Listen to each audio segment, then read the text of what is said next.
Contexto histórico de la época de Jaime Garzón. Jaime Garzón era uno de esos personajes que, sin tener gran poder empresarial o político, influenciaba de gran manera el diario vivir de la población colombiana, la cual aún lidiaba con las consecuencias que trajo el narcotráfico y la guerra interna de la mano de Pablo Escobar, quien fue abatido en 1993.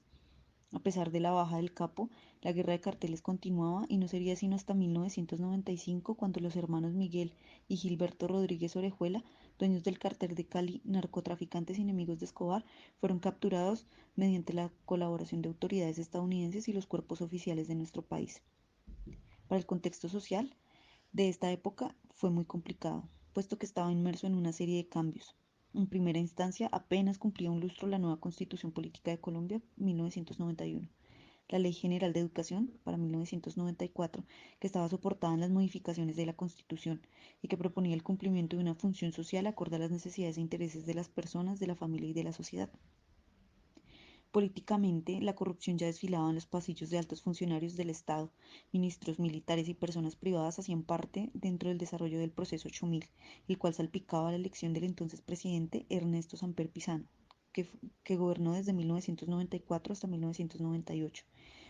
Sus más cercanos colaboradores fueron artífices de esa financiación irregular en la campaña presidencial.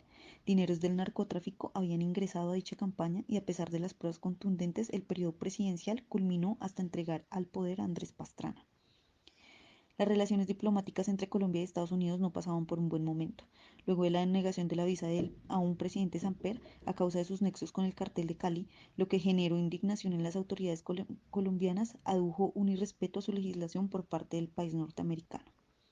Samper pretendía a toda costa defender la seguridad del país, pero el remedio fue peor que la enfermedad, pues decretó darle vida a las Convivir, que fueron los organismos de vigilancia locales que terminaron siendo más adelante un dolor de cabeza para Álvaro Uribe Vélez. Él, como gobernador de Antioquia, recibió y expandió el modelo de las Convivir, generando a su vez que éstas se convirtieran en el germen del paramilitarismo emergente, aún peor que el que hasta ahora se ha visto.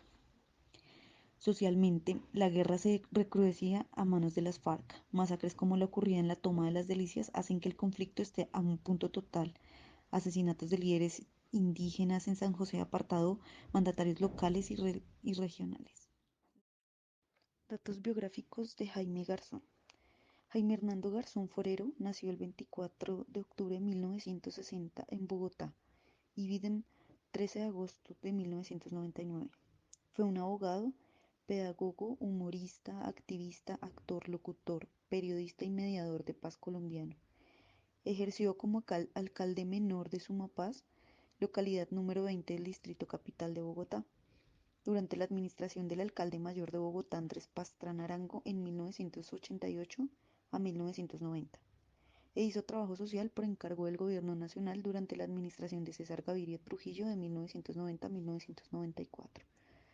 Su ingreso en los medios de difusión nacional lo hicieron un personaje reconocido y el pionero del humor político en la televisión colombiana. Jugó un papel importante en los procesos de paz de la década de los 90 en Colombia y en la liberación de secuestrados en poder de las FARC-EP. El 13 de agosto de 1999 fue asesinado en Bogotá por dos sicarios cerca de los estudios de la emisora Radionet donde trabajaba. En diferentes ocasiones, Garzón había expresado que era víctima de amenazas de muerte. Durante el proceso judicial, la defensa argumentó que hubo desviaciones de la investigación por parte del Departamento Administrativo de Seguridad (DAS), antiguo organismo de seguridad del Estado, en conveniencia con reconocidos políticos y miembros de las fuerzas militares. La muerte de Jaime Garzón es otro caso de crimen de Estado en Colombia que sigue sin resolverse.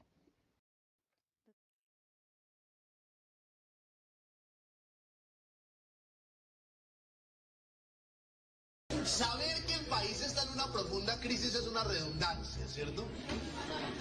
Sí, saberlo es una profunda redundancia. Yo propongo que entre todos, o sea, ustedes y yo, entre todos, echemos de para atrás y busquemos las razones por las cuales el país está como está. Sí, porque para llegar a decir, no, es que lo que pasa es que, no. Vamos atrás, vamos atrás. ¿Por qué? Debe ser que no hemos asumido nuestra propia identidad. Volvamos atrás. Ejemplo, primer problema grave.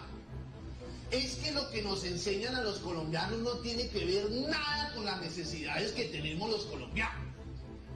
¿De qué le sirve a uno saber que sustantivo es la palabra que como el Congreso agrupa personas, animales y cosas? ¿En qué sirve eso?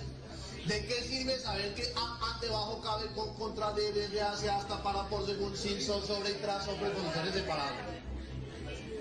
Entonces, ¿de qué sirve? ¿De qué sirve eso a la convivencia ciudadana? A mí me parece que el primer problema es que uno llega al colegio y la profesora, silencio, sentarse, pararse, 1, 2, 3, 4, 5, 6, 7, 8, 9, 10, arriba, media vuelta, media vuelta, alinear. ¿De qué le sirve a uno saber que hidrógeno, helio, litio, berilio, bono, carbono, nitrógeno, oxígeno, flúor, neón, sodio, aluminio, hierro, cobalto, cobre, zinc, estaño, vanadio, plomo, manganeso? ¿Eso de qué le sirve a uno? Que hay 105 elementos químicos, ¿de qué sirve? ¿Mm? ¿De qué le sirve?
Lo implícito. La educación en Colombia quizá no está diseñada para que pensemos ni para que seamos líderes, ya que cuando alguien piensa diferente se le define como guerrillero, de izquierda, anarquista, ateo, subversivo y un montón de connotaciones de las que muchas veces no se tiene idea. Sin embargo, con esto Garzón quería pensar la universidad, que como bien afirma, es la universalidad del conocimiento, no como un simple lugar de transmisión de contenidos, sino transformadores de realidades, donde se desarrolle pensamientos críticos, reflexivos, finalmente abiertos, que nos permitan cambiar crudas realidades. Lo implícito. Colombia quizá no sea el único país que tiene problemas con su sistema educativo. Como decía Garzón, aquí no nos enseñan lo que necesitamos. Sin embargo, si comparamos los sistemas de otros países, la educación parte de la premisa de que se estudia para conseguir un buen trabajo, y dicho de otra forma más coloquial, se estudia para que seas un esclavo. La sátira que Garzón utiliza es mostrar que Colombia sigue siendo uno de los países donde se nos educa para pertenecer a un sistema económico, donde primero se paga por tener empleo, es decir, que se invierte cantidades exorbitantes en educación para al final darnos cuenta de que hemos pagado millones que tal vez recuperaremos muchos años después, cuando posiblemente con suerte tengamos 40 años. Nos educan en sí para pertenecer al sistema, para creer en ciencias exactas que al final terminan confundiendo nuestra propia identidad. Lo implícito. Vivimos en una sociedad donde la lógica es, como decía Garzón, si el niño tiene tres novias es él, pero si la niña tiene tres novios es una. Estamos armados de prejuicios con casi todo lo que nos rodea y lo más cercano a identidad que tenemos es el último teléfono del mercado o la última moda viral de la red. Quizás seamos más contestatarios, como decía Jaime Garzón, porque 20 años después de su muerte ya tenemos blogs, YouTube, Facebook, Twitter y una cantidad de herramientas que permiten a cualquiera expresarse de la forma que quiera. Aún así, esto para los jóvenes no se ha convertido en un modo de participación ciudadana. No estamos hilando el país en el que vivimos. No somos capaces de cuestionarnos sobre lo que creemos en verdad y lo que es peor, carecemos de memoria. Cada vez que elegimos sobre el futuro del país, es como si nos hundiéramos en una hipocresía colectiva donde olvidamos el pasado que tanta sangre nos costó. Jaime propone salir de la falta de pertenencia y que nos demos cuenta de que el poder está en nosotros, que en nuestras manos está el país que queremos, en nuestras manos está la paz, pero que necesitamos transformar el sistema desde la educación, que los colombianos tenemos que encontrar nuestra propia identidad, esa que está oculta en nuestras selvas, en nuestros campesinos y nuestros indígenas. Él, Garzón, anhelaba que realmente nos diéramos cuenta que somos hijos de una tierra fértil que aún no ha encontrado la libertad.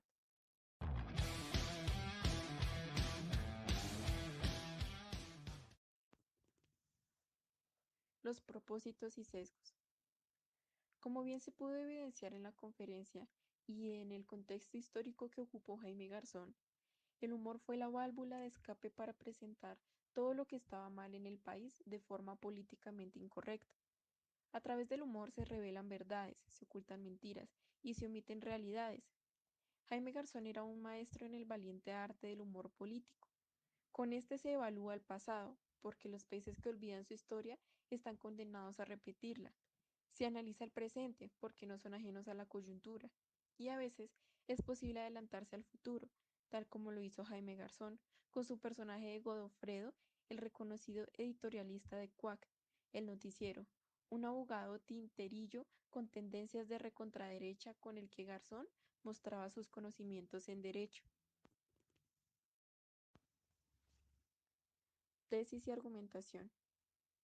Colombia es un país rico, abundante en recursos naturales, aún con gente buena y trabajadora. La educación es la única esperanza que tienen las generaciones futuras. Es la herramienta que puede cambiar este sistema impuesto por líderes de mismas genealogías y que solo les importa sus propios intereses económicos y políticos. Por medio de la educación lograríamos ser más tolerantes, ser buenos ciudadanos, pensar menos en nosotros y más en los demás, es decir, un país con identidad cultural e inclusivo. Pero mientras nos dirijan quienes lo hacen, mientras no luchemos por nuestros derechos y permitamos ciegamente que el gobierno agote hasta nuestro último recurso sin ser ciudadanos decididos y con postura, entonces la situación no cambiará. Ideología. Una construcción colectiva que cimente su propio sentido y dé significación a la función educativa, que nos permita proponer y realizar un ideal de cultura, que funde civilización, progreso, bienestar y tradición, todo sin falsificación histórica. Una construcción pedagógica del país que se practique y no simple y pasivamente se enseñe o se reciba, que sea de manera dinámica, de moralidad externa y reglas de prudencia para la vida, transmisión de saberes teóricos y prácticos, de sabiduría culta y popular, una conducta recta y limpia con todos y consigo mismo. Una construcción del país que comprenda al hombre como un ser único, total y abierto al mundo, a los demás hombres y a posibilidades inéditas que lo trascienden en el tiempo y en el espacio, en un conjunto de relaciones e interacciones en las que se materializa sus aspiraciones en la dinámica social, mediante un proceso en el cual humaniza su mundo y construye la historia. Una construcción del país que, al tomar al hombre como ser reflexivo y agente activo de su propia construcción, lo lleva a cuestionarse sobre lo que hace, tomar conciencia de sus actos, juzgarlos, valorarlos, orientarlos, tomar decisiones, realizar opciones y responsabilizarse de sus actos, de su vida y de su historia.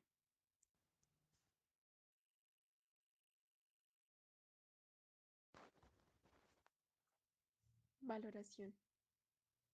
Nuestro juicio ahora, posanálisis, es sin duda observar que Jaime fue un ser humano increíble, sagaz, inteligente, que luchó por la realidad de su país para entenderla y saber qué debía cambiarse. Un sociólogo que dirigió la traducción de la Constitución Política del 91 a lenguas indígenas. un líder con participación activa en las negociaciones para la liberación de los secuestrados y politólogo y periodista, quien sin duda incentivó a las personas, sin distinción de raza, ideología o estrato económico, a crear conciencia crítica de su país. Con sus personajes, de alguna manera logró predecir nuestra situación política actual. Con su discurso nos invitó a reflexionar sobre el papel de la educación para ser tolerantes, para aportar al país, para apostarle a la educación como esperanza, para mostrar que amamos este país que tiene problemas, pero que en medio de tanta adversidad es rico, que nos invita a interiorizar nuestra identidad cultural y asumirla tal cual como es, procurando el desarrollo. Es un discurso que aplica a nuestros días y que ayudará a nuestras futuras generaciones a comprender parte de nuestra historia política, cultural y social, no desde la retórica y la cátedra tradicional, por el contrario, desde el sentido del humor y el marco comparativo entre los años 90 y nuestra actualidad.